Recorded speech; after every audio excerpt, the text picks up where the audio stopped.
Hey guys, and welcome back to another video. In this video, I'll be going through my fantasy team review for round 5, the last round before we had the dual position players pretty promptly added. Last year, I think it was around the Monday morning that they opened when the DPPs came out, but this year I think it was about midnight that they opened it up. So yeah, they were a lot quicker this year, and we had some decent DPPs which come around, which is really interesting, and gives rise to, I think, some ideas around trade targets this week, as some people will definitely jump on DPPs, as there's some guys that are awfully cheap and could just be straight swaps. But anyway, let's just jump into the video here.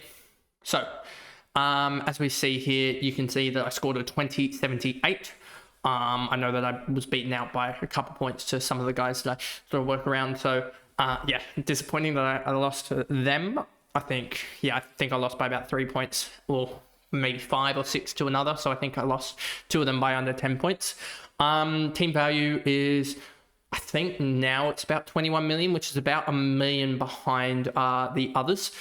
And then a round rank of 6,163, which that's 2 good round. Last round rank wasn't the best. I think we just naturally went up a little bit, but we had a decent round, the 6,163 round. If I go to rankings for the round, you'll see that I think I lost just a little bit in the round, 170 points there. So I think I lost about 50 points to the leader in terms of overall. If we go here, we look at the total points, you'll see that I am about 520 points behind the leader, but he's actually stretched out pretty dramatically, and you can see actually top 100 if we just go quietly down here. I'm not exactly sure if this is necessarily right in terms of the total points, etc., but it looks about right. If we go all rounds here, it should work. Yeah, there we go. That was just showing their round rank. And then you have here, as you see, 9,915 is the, I guess, do we have any, doesn't show top 100 anymore, which is a little bit annoying unless I've stuffed something up here. But yeah, so let's just show this, see if it will go longer. So top 100 is actually around that 9893 marker, 9893 if we go here and then just go back here. 9893, and I actually need to go mine. 9893 is about, I think, 314 behind her. No, 317. 9893 minus 9576 is 317 points behind top 100. Yeah, if you had told me that a little while ago, I probably would have thought that that was not. It's obviously not going to happen. I don't think I'll finish top 100 because I think those guys are about 1 premium or even just a mid-price or ahead. So I'm not going to finish top 100, but it still shows that top even 1,000 is very doable. I wouldn't be surprised if you said to me top 1,000 or top 500 is only a little bit points away. It's not obviously 300. If we just, if this quickly just scrolls even to top 200, you'll see it starts to obviously cramp up a little bit, but top 200 is at 9851, and that is only, what, 280 points behind top 200, and then I think you'll see that top 500 would probably be 9,800, I think. That's obviously, so yeah, it'd probably be somewhere around that. I don't know exactly what it would be, but I think it'd be somewhere around that marker. But yeah, overall rank 9,214, we went up 6,300 odd spots there. Onto the side, Zorko, that really just sucked. He just had a bad game, but if we look at the defender line, I don't think anyone really had a good game. If we look at it, you got Holmes, Nick Martin, not many people have him, but he may become back into consideration now that he's got forward status. It was Philanders that has DPP already that didn't get it, if my memory is correct, because I know that there was someone in the defender line that was top of the line last year that didn't get it. Forward status, even though they were playing up forward. So I think it was Flanders. So you got Martin and Holmes doing really well, and then no one else really doing well. Those were my trades that ended up being the trades, and they were pretty good trades because Hasty came on and scored. I mean, he scored a 34. He went up 6K, so he did do some cash generation, but I was able to, in the end, bank the Zach Reed score, which in the end didn't actually matter because Luke Traynor went 90 as well. But it was still a decent enough maneuver there. And I pretty much maxed out my points other than a 5-pointer from Foz to Lindsay and also a 4-pointer from Corey Warner to Sam Davidson. So that is definitely just a watch there in terms of what we do with trade targets there, as I am looking now and just thinking maybe I can do something different, but we'll wait and see on that front itself. So, yeah, there wasn't much in the defender line that I did get too wrong. Jaden Short, and I was just thinking this actually, his last three is averaging 100.3 and he's gone 101, 97, 103. So after his first two performances, he's actually turned out a decent enough performance in the last couple, and he's just sort of hanging around. He's not doing anything dangerous, but he's not becoming a liability is what I would say. And so he's slowly creeping upwards. He's made 57k across the year.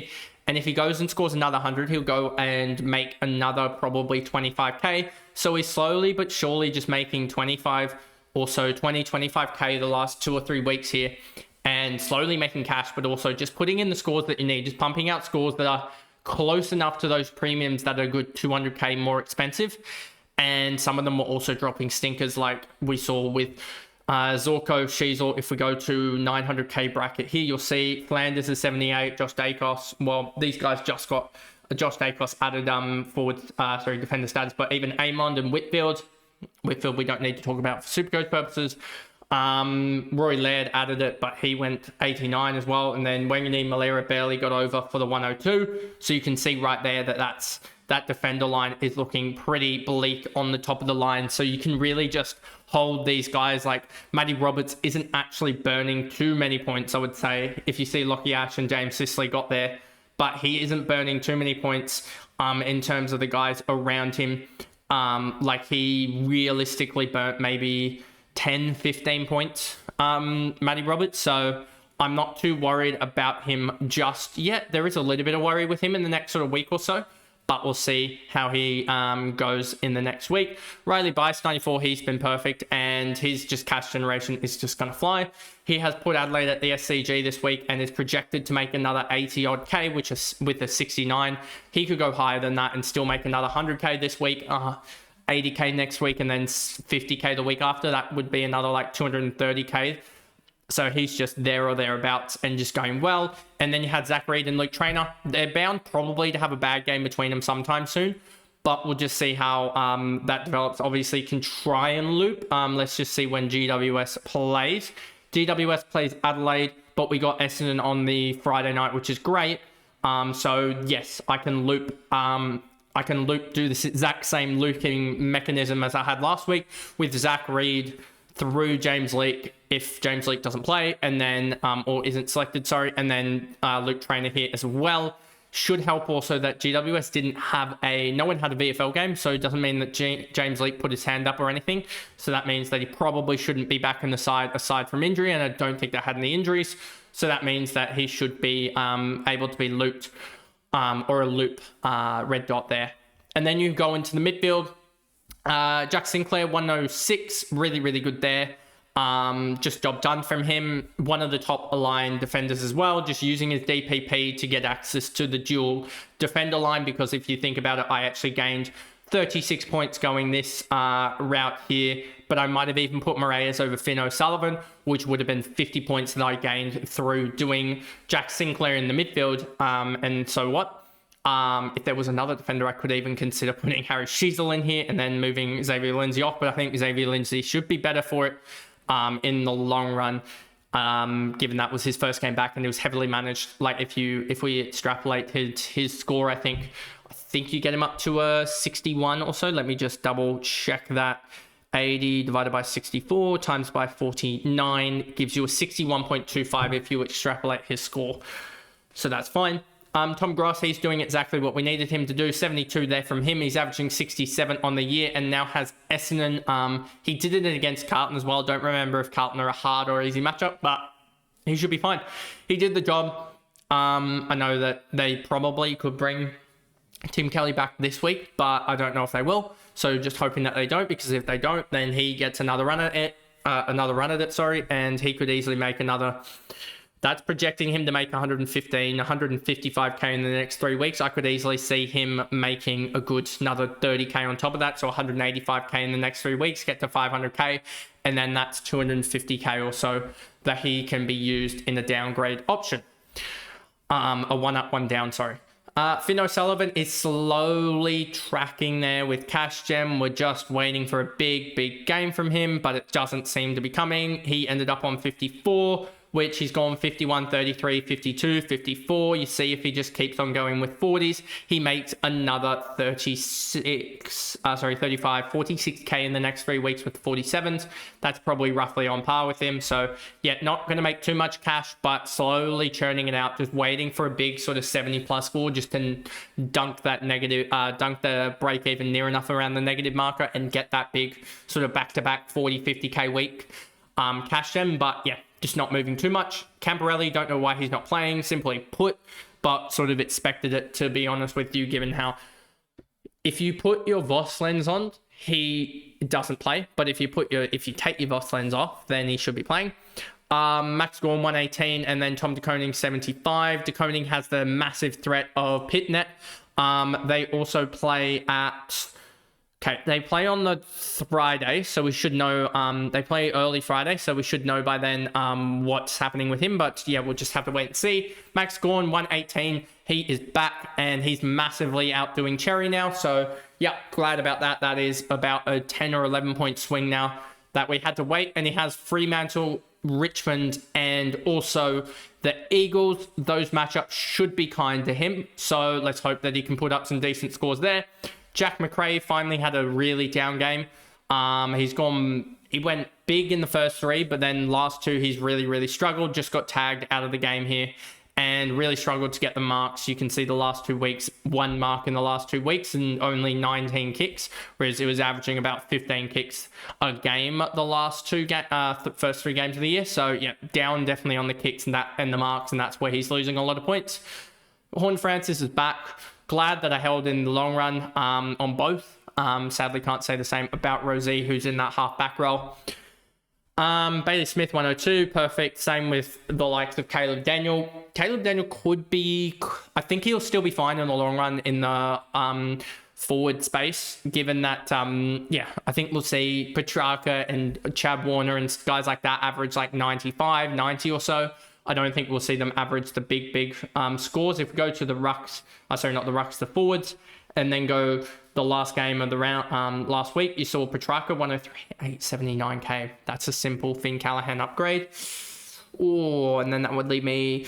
That would be tight for Callaghan and Roberts to Petrarca and someone else. I don't think I can get Holmes or something there, and I don't really like the defenders, to be honest with you, as I think Stewart still got like a 150 break even or something like that. Let me just double check. 104, that's not actually too bad. So I could go to Stewart and Petrarca from Roberts and Finn Callaghan, but that's not really an upgrade, is it, in the long run?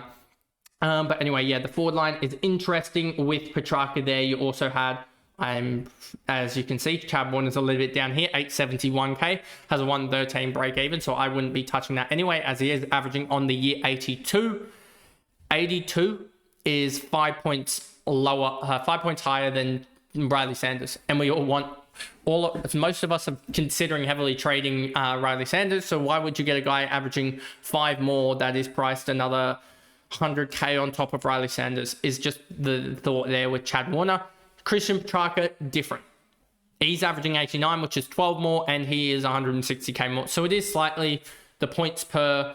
As you can see, Riley Sanders 9,274 price per point, whereas Petrarca a little bit more expensive. But yeah, then you have Davidson 57. He's probably got another week left in him in terms of cash generation. If you look at it now, he is projected a 77 for some dumb reason, but don't expect that from him. But if he does, then good.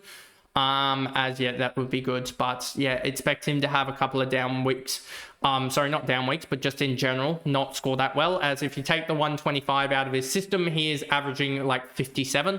So yeah, time probably to move him on.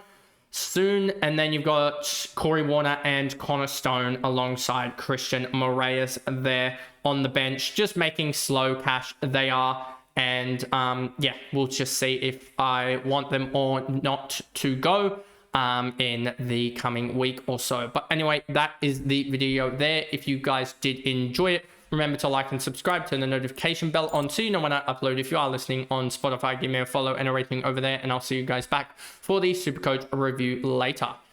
Bye, guys.